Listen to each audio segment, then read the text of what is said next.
Hello friends, Norville Baggins here, and today I want to start off by painting a bit of a picture. Alright, imagine this.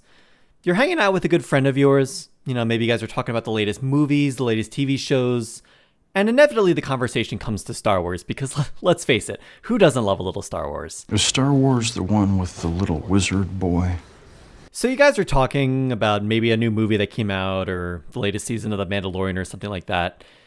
And as the conversation goes, it kind of starts to get a bit heated, let's say. Maybe you have a very, very specific opinions about whatever show.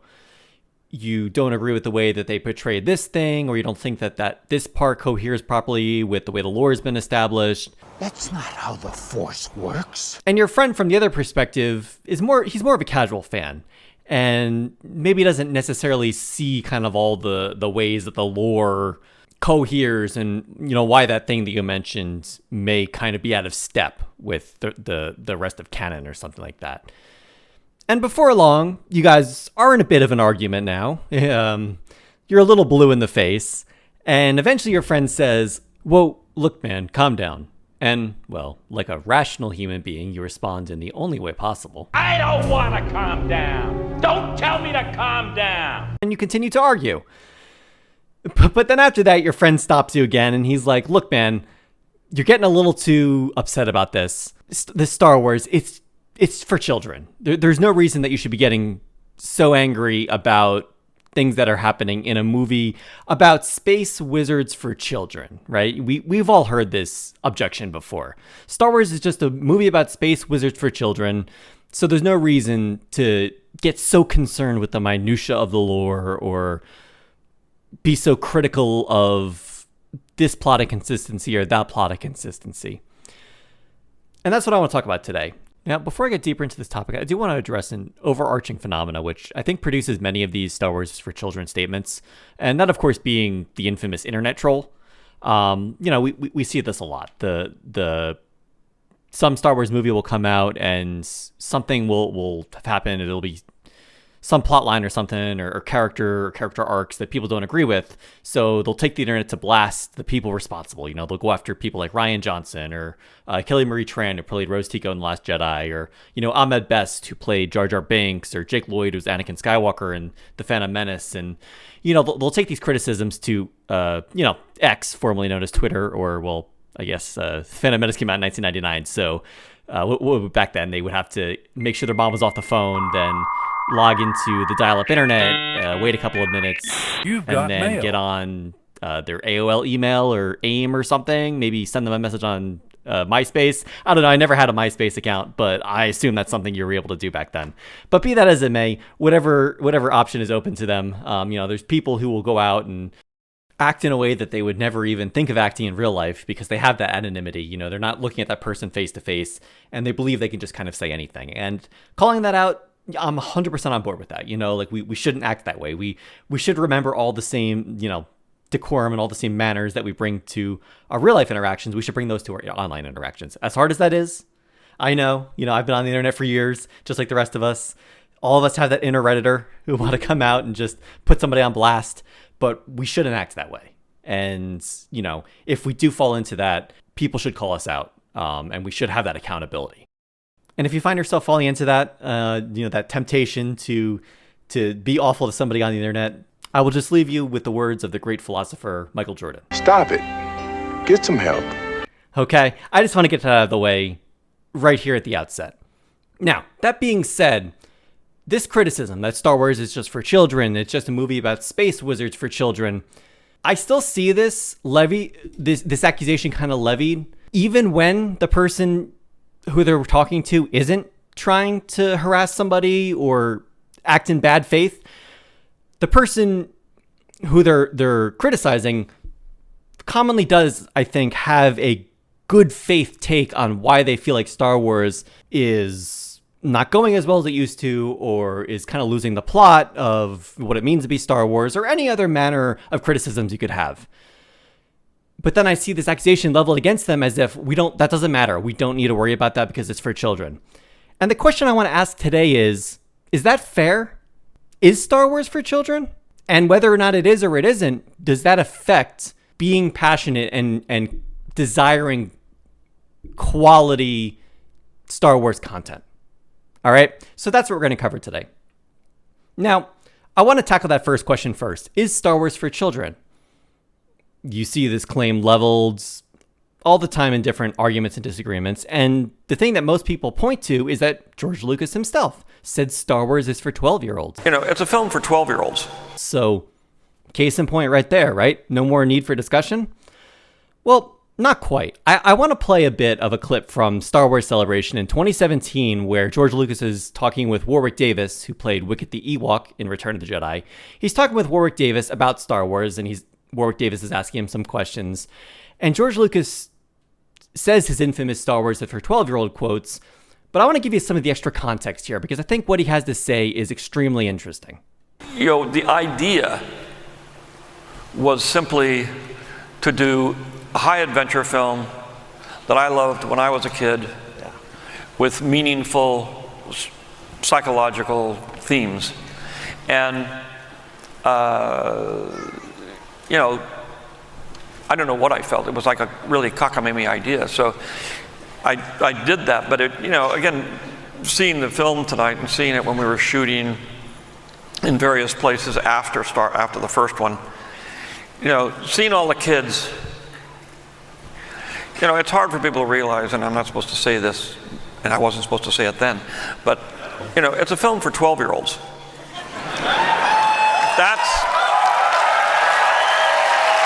But it brings out the kid in all of us, doesn't it? It was designed to be a film like mythology of this is what we stand for. You're about to enter the real world. You're 12 years old. You're going to go on into the big world. You're moving away from your parents being the center focus. You're probably scared. You don't know what's going to happen. And here's a little idea of some of the things you should pay attention to. Friendships, honesty, and trust, and doing the right thing, living on the light side, avoiding the dark side. Those are things that it was meant to do, and obviously the real thrill was when I see some of those little things, but I see the fans, but when you see all these little kids and you see the look on their face and what it means to them, it forgives everything. So the first thing I want to mention is that I just really love the way George Lucas talks in interviews. He's very matter of fact, very kind of monotone in his diction. And even when people cheer at what he has to say, you could tell he's not really fazed by it. I'm sure he's appreciative, of course, as he does say, but he just keeps going. He gives them their time to applaud, and it just keeps going with the thought that he has. He's just completely saying what he has to say. And again, not that he doesn't appreciate what people are saying, but it doesn't throw him off kilter, nor is he basking kind of in the glory of what he has. And I appreciate the humility about him. Now, like I said, what he says there is that Star Wars is a movie for 12-year-olds, and that, people don't understand that, and that he's not supposed to say that, and people get upset when he says that. And it's usually this that people clip out and be like, oh, okay, well, there you go. Star Wars is for kids. End of discussion, right? But he goes on. He doesn't just leave it there. He mentions that Star Wars, when he was conceiving of it as a high adventure film, like the ones he loved as a kid, that have meaningful psychological themes. And then he goes on to talk about mythology and how Star Wars is kind of built like a mythology, right? It's a coming of age story and how to make sense of the world as you're, 12 years old. You're coming to that age where you're starting to kind of move on from just being a kid, living under your parents' roof, and you're going to start needing to make decisions for your own. You're starting to have your own personality and trying to make sense of this crazy world that you're entering. And Star Wars is meant to help center you, to kind of focus you as you go through that period of life, right? He mentioned some of the things in Star Wars, like the themes that you're supposed to pay attention to. Friendships, honesty, trust, doing the right thing, living on the light side, avoiding the dark.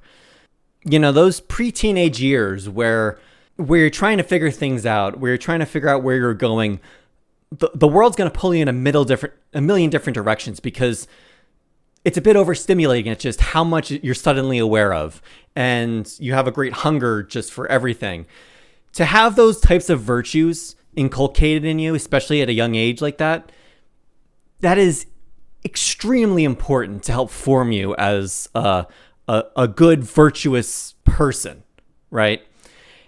And this is the type of thing that George Lucas envisions doing, right? Because like he said, when he was a kid, he had high adventure films and these themes that he could look to, and he wanted to create that for this next generation of children. You know, as people have said, George Lucas was a huge devotee of Joseph Campbell and, you know, his book Hero of a Thousand Faces, the idea of the hero's journey, right? The hero that leaves his town, that kind of comes into his own, that has to kind of rise to the occasion, defeat the big bad evil villain, and then comes back home a changed man.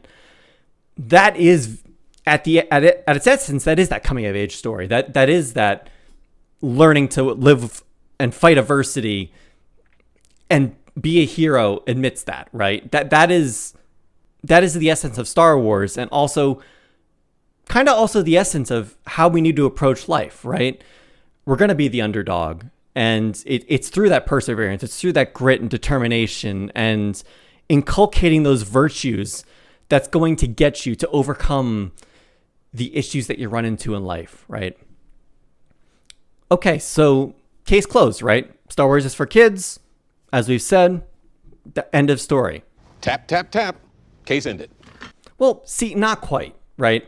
Because as we said, the virtues that Star Wars is meant to instill, according to George Lucas, friendship, honesty, trust, doing the right thing, living on the light, avoiding the dark, all of those things are very pivotally important at that formative age.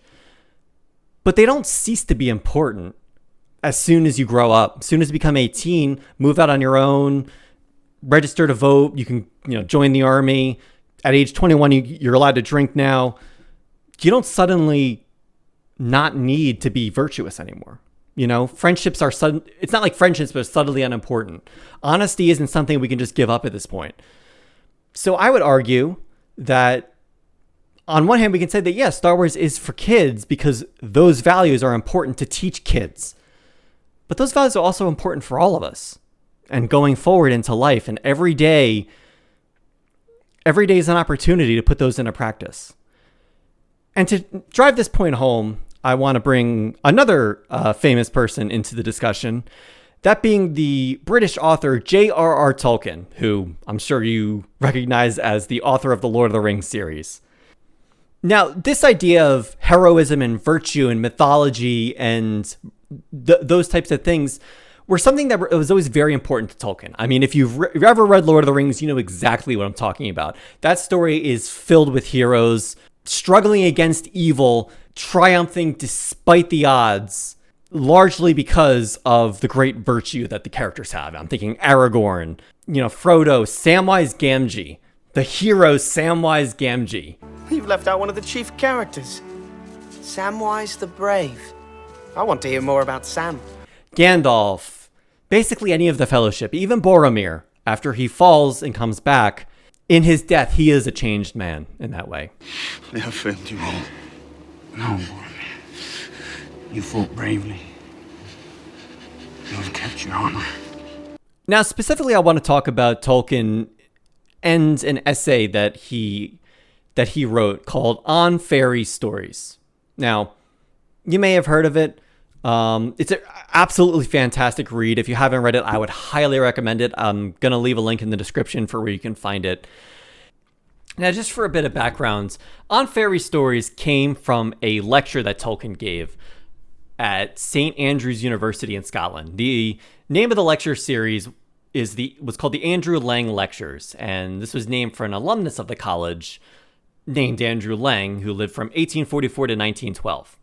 Andrew Lang was a prolific author who liked to collect folk and fairy tales from around the world and then compile them in a series of books that he made for children to read. And so Tolkien gave this talk in 1939. So this is about 2 years after he published The Hobbit, the prequel to Lord of the Rings. And in this essay, Tolkien tries to get to the essence of what is a fairy story. Now, he spends most of this essay unpacking that and, sifting through what is and what isn't a fairy story, and then the components, of it. So because of that, I can't really give you a pithy definition of what a fairy story is according to Tolkien. I'd need to dive into this like a million more times just to really be able to summarize that out. But that's not really what I'm looking to focus on today. Specifically, what I want to talk about today is a section of On Fairy Stories where Tolkien talks about children and fairy stories and how they may or may not interact and relate to each other. Tolkien was a bit critical of, an assumption in his day, which is pervasive even until nowadays, that fairy stories are something exclusively for children. And I'll start with the first part here. He says at the very beginning of this section, "It is usually assumed that children are the natural or the specially appropriate audience for fairy stories. In describing a fairy story, which they think that adults might possibly read for their own entertainment, reviewers frequently indulge in such waggeries as, 'This book is for children from the ages of 6 to 60. But I have never yet seen the puff of a new motor model that began thus. This toy will amuse infants from 17 to 70. Though that, to my mind, would be much more appropriate. Is there any essential connection between children and fairy stories? Is there any call for comment if an adult reads them for himself? Reads them as tales, that is, not studies them as curios. Adults are allowed to collect and study anything, even old theater programs or paper bags.'" Okay, what is he talking about there?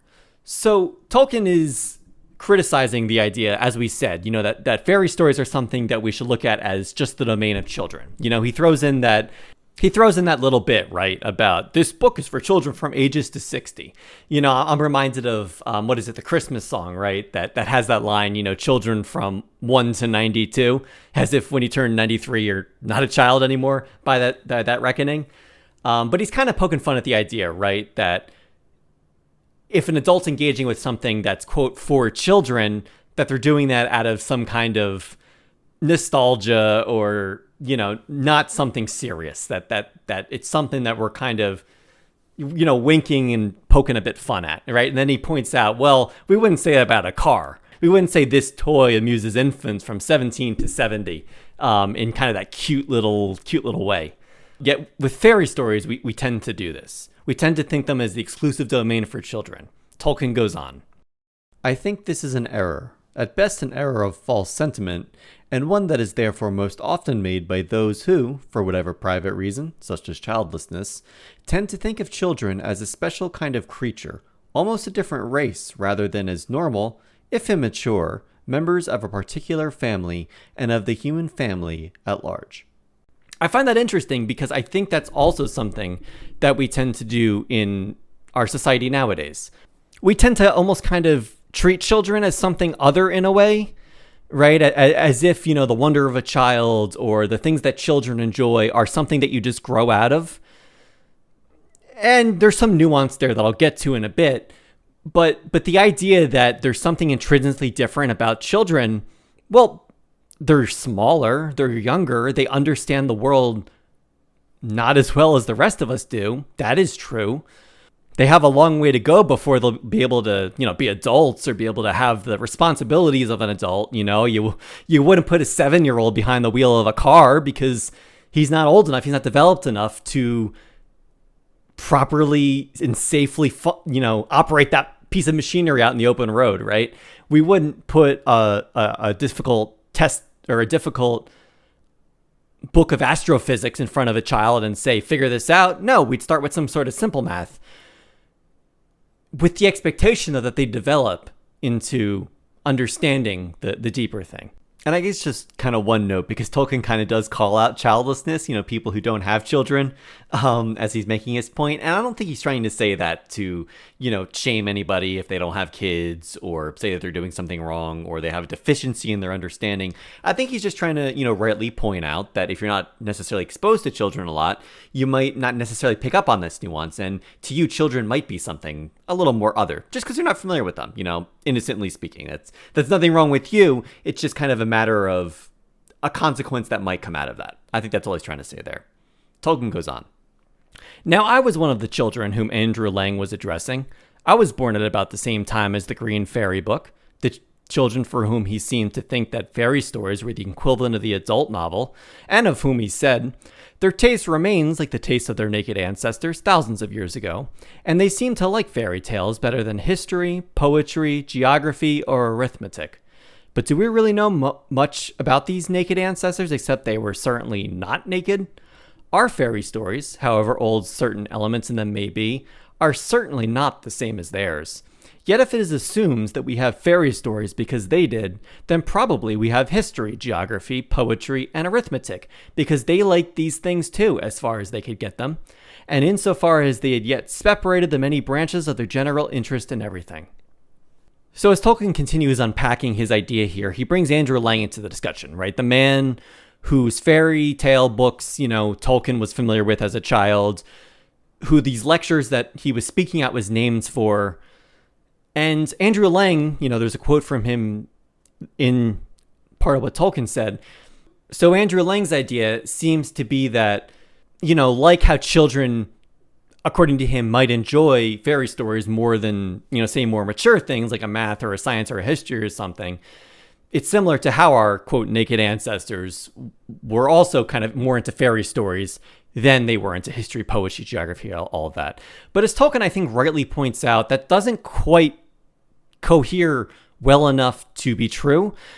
Because if we have fairy stories because our ancestors liked them, they enjoyed telling them or, what have you, then wouldn't we also have history, geography, poetry, arithmetic, sciences because they liked those things too? They might have had a more primitive understanding of that. But the ancient Greeks had a type of science. They had a way that they saw the universe. We would say today that it's imperfect, primitive, but they still had a desire to understand the physical world, just like they had a desire to tell fairy stories. So if nowadays we have a desire to enjoy the physical world, why shouldn't we have a desire to enjoy fairy stories? And, as Tolkien's been saying, that isn't just a for children type thing, if that makes sense. So Tolkien continues. He says that he had no special, quote, wish to believe. This is, Andrew Lang kind of says that's why children tend to enjoy fairy stories, is because they, quote, wish to believe in the fantastical things that might happen, dragons and magic and what have you. Tolkien says he has no special wish to believe. He wanted to know. Belief depended on the way in which stories were presented to me, by older people, by the authors, or on the inherent tone and quality of the tale. But at no time can I remember that the enjoyment of a story was dependent on the belief that such things could happen or had happened in, quote, real life.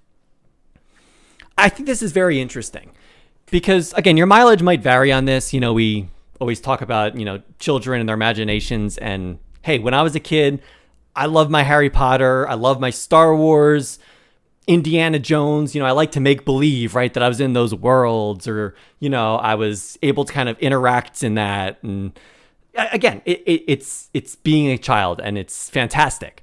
Truly wonderful the mind of a child is. But like Tolkien says, I had no illusions that any of that was real, like that was real life. I knew it was all a game, and sure, maybe some kids have trouble differentiating between that.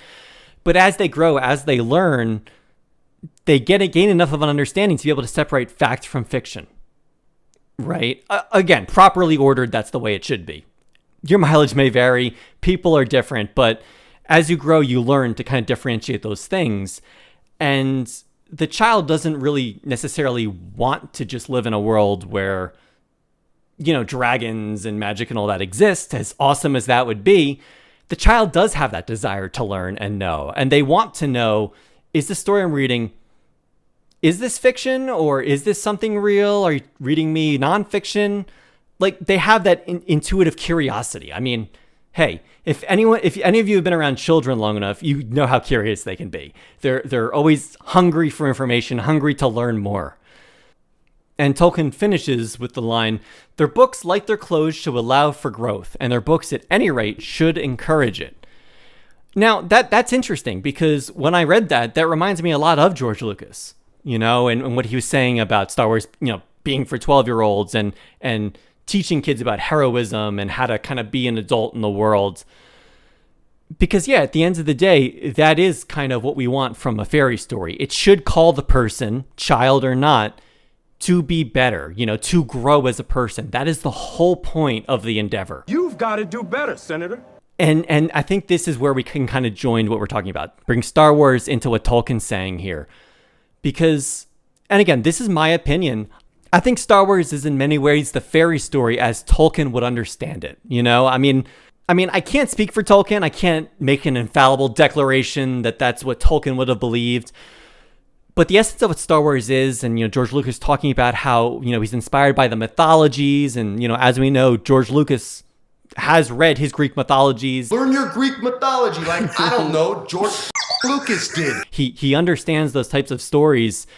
That's the type of world he was trying to create. And that is exactly what Tolkien was trying to do with Lord of the Rings. So I think what Tolkien is saying about children and how they're meant to interact with fairy stories completely coheres with the essence of what Star Wars is. These same ideas apply. Now Tolkien never lived to see Star Wars. He died in 1973. Star Wars came out in 1977. And I'm not too familiar specifically on what Tolkien's views were when it came to science fiction. I've read that he enjoyed it. He was best friends with the British author C.S. Lewis, who you might know from the Chronicles of Narnia series. And C.S. Lewis wrote a science fiction trilogy called the Space Trilogy. And I believe, from what I've read, that Tolkien was actually instrumental in kind of coming up with the idea of doing that. They kind of challenged each other to write science fiction type stories, kind of with the mythological. Mythological.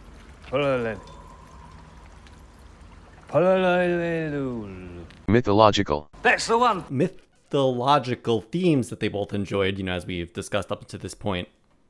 So I'd like to think that if he was still alive when Star Wars came out, that he would have found a lot in there that was very familiar to him and very enjoyable, from the way that George Lucas went about creating the story.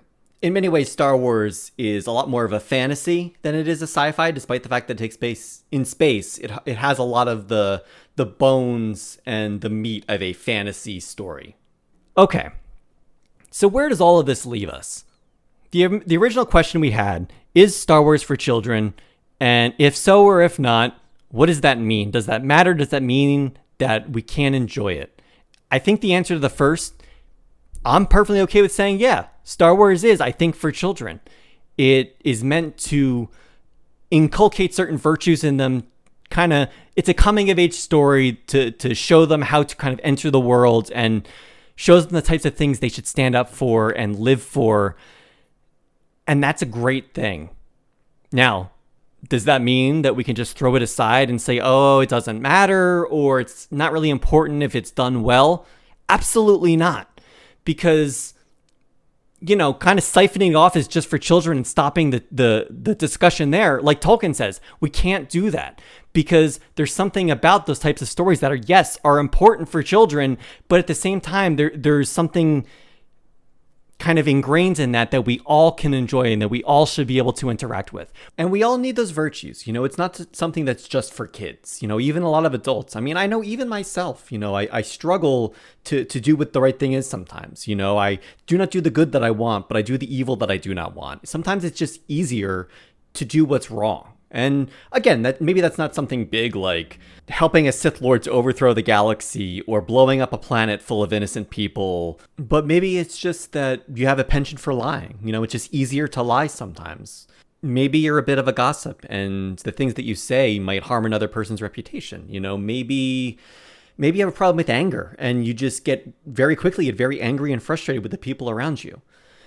The magnitude of these things, of course, is different than what you might see in a story like Star Wars, but the idea that there's certain things that you shouldn't be giving into, like anger, hate, fear, something like that, those are things you can take into life, and that will help you become more of that virtuous person, become more of that person who says, I probably shouldn't be doing this thing right now, so I'm going to make the conscious effort to do something different. And that's going to help you. That is ultimately going to be a positive step in the right direction. And not even on the flip side of that, what are the virtues that we should be doing? Maybe you're not rescuing princesses from the Death Star or trying to save the planet Mandalore from the clutches of Darth Maul or trying to save your father from his fallen state as a Sith Lord. Maybe you're not doing those things, but Can you stand by a friend who might be going through a difficult time, even if it's an unpopular thing to do?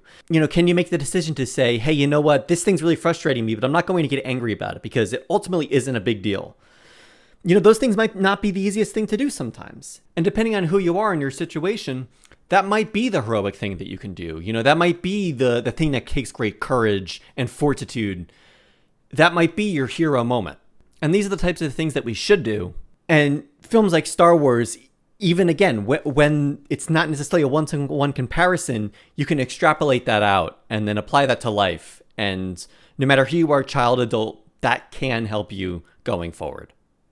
Okay, so I hope you guys are still with me. I hope I haven't completely bored you to death with this. There's a lot more I could say here. There's a couple of other things when preparing this video that I thought I could add from On Fairy Stories to kind of drive home some of these points. I think he's got a lot of good information in that essay that I think we can kind of pick apart. But I think I'm going to leave that for a different video. Maybe kind of like a why is modern Star Wars kind of starting to fall apart a bit, and what Tolkien might have to say about that. So stay tuned for that sometime in the future. I don't know if that'll be the next video or something I'll release in a couple of weeks, couple of months. I'm just kind of going with it. So stay tuned. I'm trying to be a bit more regular with videos. We'll see how that goes. Life always tends to get in the way. But again, thank you all for watching. If you have any comments, any thoughts on this, I'd love to hear them. So please don't hesitate to drop them below. Like, comment, subscribe, do all the fun YouTube things. And I hope you all have a very blessed day.